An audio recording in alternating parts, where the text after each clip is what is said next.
তোমাকে আর আমার সন্তানদেরকে বাঁচতে দেবে না। এমন কোন অপরিচিত জায়গায় গিয়ে তুমি সন্তানদেরকে লালন পালন করো। আমাদের সন্তানদের ভবিষ্যৎ চিন্তা করে এই দুনিয়ার মানুষের সামনে তোমাকে বিধবা হয়ে বাঁচতে হবে। এক মায়ের দায়িত্ব পালন করার জন্য তুমি কেন আমাকে স্ত্রীর অধিকার থেকে বঞ্চিত করছো? সব প্রয়োজনের তাগিদ। মনে করো তোমার স্বামীর সোহাগের যাবজ্জীবন নয়, ফাঁসি হয়ে গেছে। খুলে ফেলো ওই নাকের নাকফুল, ভেঙে ফেলো ওই সোহাগের নেশানা, ভেঙে ফেলো, ভেঙে ফেলো, ভেঙে ফেলো। আজকের পর থেকে তুমি আর কোনোদিন আমার সাথে দেখা করতে আসবে না।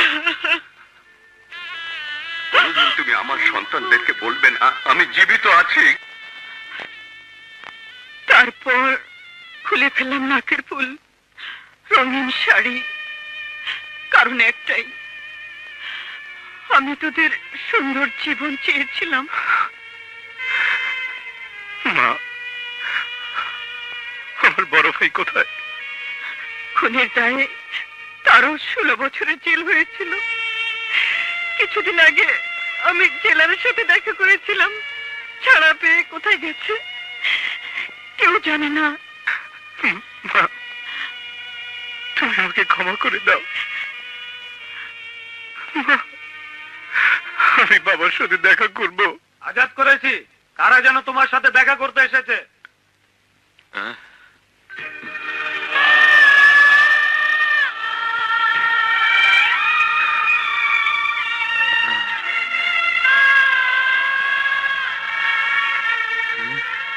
তোমার ছেলে রবিন। কেন তুমি ওকে আমার কথা বলেছ? আমি তোমাকে কসম দিয়েছিলাম আমিনা। মায়ের কোনো দোষ নেই বাবা, আমি তাকে বলতে বাধ্য করেছি। কেন তোর মাকে বাধ্য করেছিস? যা, চলে যা, চলে যা এখান থেকে। চলে যাব? এ তুমি কি বলছো বাবা? নিজের সন্তানের জন্য তোমার হৃদয়ে কোনো ভালোবাসা নেই? আমি তো সেই সন্তান, যে অভাগিনী মায়ের কোলের বোঝা, আর তোমার বুকের ছবি হয়ে বড় হয়েছি। আমি চলে যাব, তবে শুধু একবার তুমি আমাকে বুকে টেনে নাও বাবা। আমি এতটা বছর তোমার কাছ থেকে দূরে সরেছিলাম, একটি বার তুমি আমাকে কাছে টেনে নাও বাবা।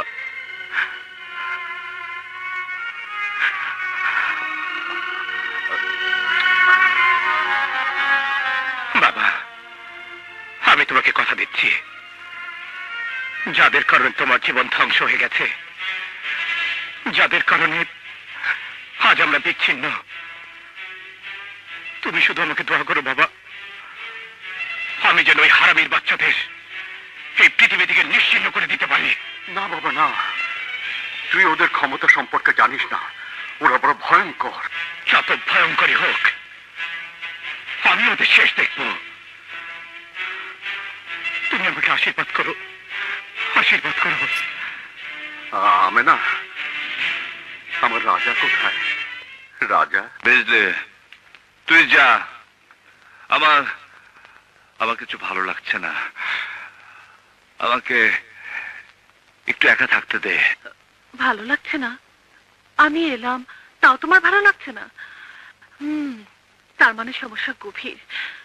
সত্যি করে বলো তোমার কি হয়েছে, তাহলে কিন্তু আমি যাব না।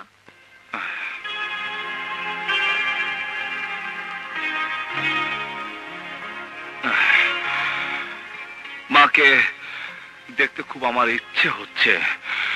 যখন খুব খারাপ লাগে তখন মায়ের ছবিটার দিকে তাকিয়ে থাকি, যত তাকাই দেখতে মন চায়। যদি মাকে একটি বার দেখতে পেতাম, আমার বুকটা শান্তিতে ভরে যেত। দেখ কি পবিত্র মুখ, তাকালে শুধু তাকিয়ে থাকতে মন চায়।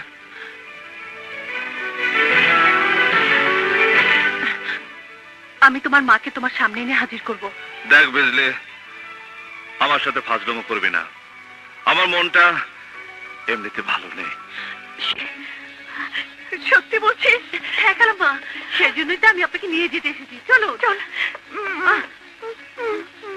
আয় আয় আয়, চলো। রাজা, রাজা দেখো কাকে নিয়ে এসেছি।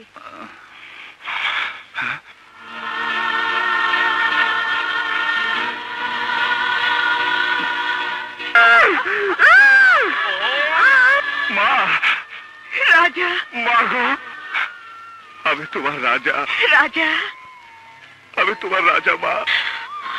আমার রাজা, আমার রাজা। জেল থেকে ছাড়া পাবার পর আমিও তোমাকে অনেক খুঁজেছি মা। আমাকে ছেড়ে তুমি আর কোথাও যেতে পারবে না মা। বলো মা, আমাকে ছেড়ে যাবে না? বলো মা। রাজা, মা গো, মা। রাজা, না বাবা না, মা, তোকে ছেড়ে আমি কোথাও যাব না, মা। কোথাও না। মা গো। রাজা, শিউলি, ও তোর বড় ভাই রাজা। আয়, কাছে আয় মা। মা, মেয়েটিকে তুই আমার কাছ থেকে হারিয়ে যাবার পর ওর মা আমাকে আশ্রয় দিয়ে বাঁচার পথ করে দিয়েছিল। শিউলির যখন বয়স 4, ঠিক সেই সময় হঠাৎ একদিন ওকে আমি তোমার হাতে তুলে দিয়ে গেলাম। তারপর থেকে আমি ওকে নিজের সন্তানের মতো মানুষ করেছি। ওর মুখে কথা ফোটানোর জন্য কত চেষ্টা করেছি, কত ডাক্তার কবিরাজও দেখিয়েছি, কিন্তু ওর মুখে কথা ফোটেনি। রাজা, চল চল আমার সাথে। এই মানুষ মারার অস্ত্র তোর ঘরে কেন? তুই তুই কি সন্ত্রাসী? এই পিস্তল আজই তুই পুলিশের কাছে জমা দিয়ে দিবি। এই অস্ত্র আমি নিশ্চয়ই জমা দেব, তবে আমার একটা ওয়াদা আছে। ওয়াদা পূরণ করার আগ পর্যন্ত এই পিস্তল আমি হাত ছাড়া করতে পারবো। যদি পিস্তল হাত ছাড়া করতে না পারিস, তাহলে আমার সঙ্গে তোর কোনো সম্পর্ক থাকবে না। আমি কোনো সন্ত্রাসীর মায়ের পরিচয় নিয়ে পৃথিবীতে বেঁচে থাকতে চাই না। ঠিক আছে মা, ঠিক আছে। আমি আমার ওয়াদা পূরণ করে তারপর সন্তানের দাবি নিয়ে তোমার সামনে গিয়ে দাঁড়াবো, তার আগে নয়। শিউলি, চল। দাঁড়াও মা, আমার ছোট ভাই রবিন এখন কি করে মা? তোর ছোট ভাই রবিন একজন পুলিশ ইন্সপেক্টর।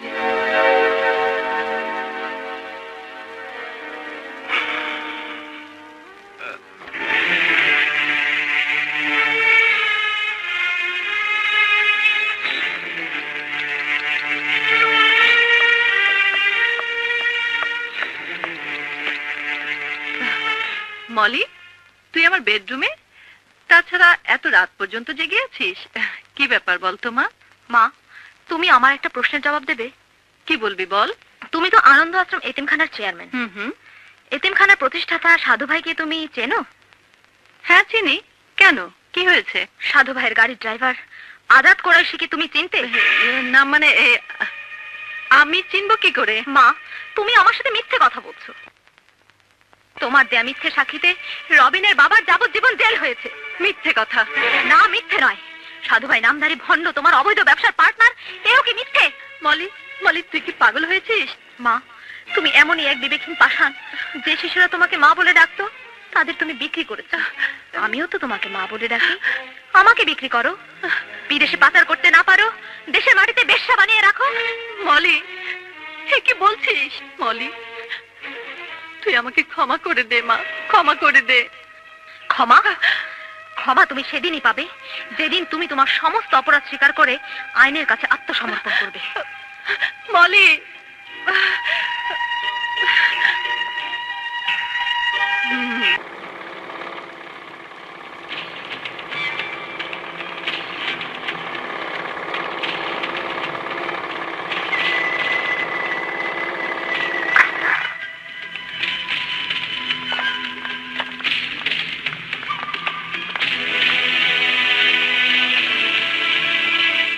আরে এদিক ওদিক তাকাচ্ছেন কেন?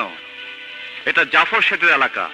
এই রাজা যতক্ষণ আছে ততক্ষণ কোনো কাক পক্ষীও আসবে না।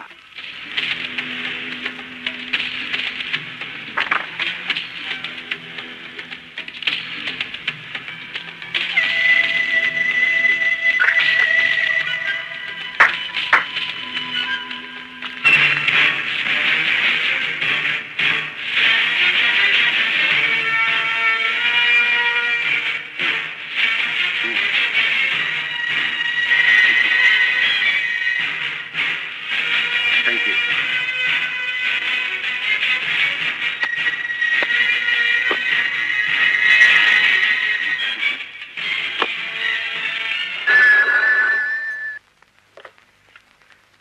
হ্যালো, ইন্সপেক্টর রবিন বলছি।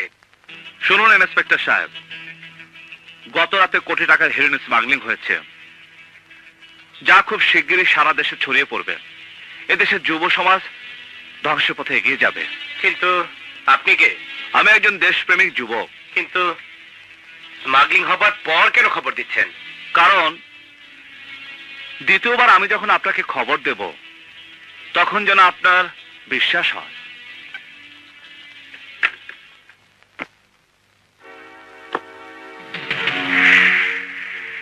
এত টাকা আমার জন্য? আমি তো শুধু তোমাদের মধ্যে সমঝোতা করাইছি। এই টাকার উপর আমার কিসের অধিকার? আমি তো মনে করি এই টাকার উপর সবচেয়ে বেশি অধিকার আপনার। কি বলতে চাও পরিষ্কার করে বলো। পরিষ্কার করে বললে শুধু এইটুকুই বলতে পারে, আপনি পর্দার আড়ালে না থেকে সামনে চলে আসুন, ব্যবসায় মজা চলে আসবে। আপনি ঠিকই বলেছেন রাজা সাহেব, ব্যবসায় যদি সমঝোতা না থাকে তবে বন্ধুত্বেরও সমঝোতা থাকে না।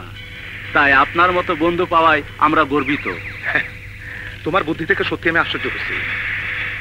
আজ আমার খুব আনন্দ লাগতেছে।